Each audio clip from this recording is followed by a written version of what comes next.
What's next for Guardiola? After 10 years, 6 Premier League titles and a treble, Pep Guardiola's Manchester City era is over.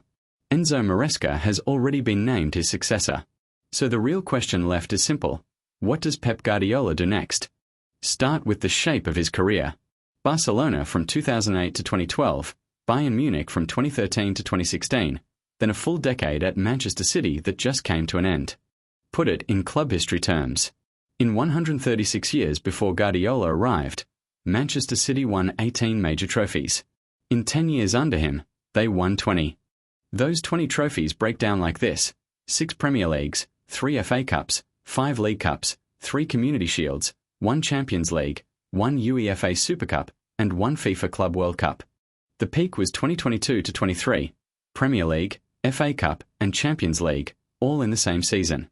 English football's first ever treble. Tactically, his signature never really changed. A fullback stepping infield to overload the space between the opponent's midfield and defence, turning a back four into extra control in midfield. The final season. 2025 to 26 was still a real title fight. City finished with 23 wins, 9 draws and just 6 losses, 78 points. But it wasn't enough. For context, City had just done something no team in English top-flight history had ever managed. 4 straight Premier League titles, 2021 through 2024. This time, the streak broke. Arsenal won their first title in 22 years, finishing 7 points clear at the top. Europe ended even earlier. Real Madrid beat City home and away in the last 16, 5-1 on aggregate, City's earliest Champions League exit of the Guardiola era. There was still silverware, though. City beat Chelsea 1-0 in the FA Cup final, the club's 8th FA Cup, and Guardiola's 3rd. And before that, the League Cup, City beat Arsenal 2-0 in the final. That made it 5 League Cups for Guardiola at City, more than any manager has ever won of that competition. The handover. On the 29th of June, 2026, Manchester City confirmed the man taking over. It wasn't an outsider. It was Enzo Maresca, someone who already knew the club from the inside.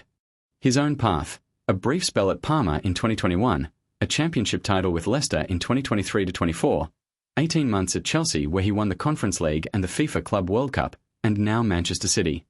He's not new to City, either. Maresca coached the club's youth team and was Guardiola's assistant during the 2018-19 treble-chasing season. In his own words, Manchester City is a club I know very well, and to have the chance to manage this team is a brilliant opportunity. Getting him wasn't free.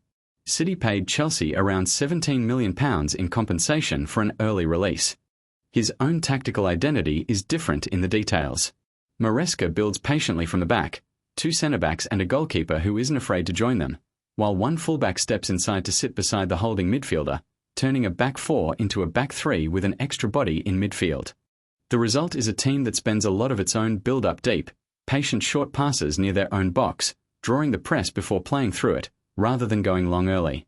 Side by side, the contrast is clear. Guardiola's City ran a 4-3-3 in that 2023 Champions League final. Maresca's Chelsea, the season before he joined City, preferred a 4-2-3-1. The new era's first big statement arrived fast.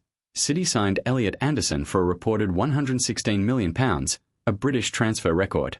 Zoom out on the two managers themselves, and this is a rough sketch of the contrast, not an official rating, just a way of seeing it. Similar control of the ball, very different patience, pressing intensity, and pedigree.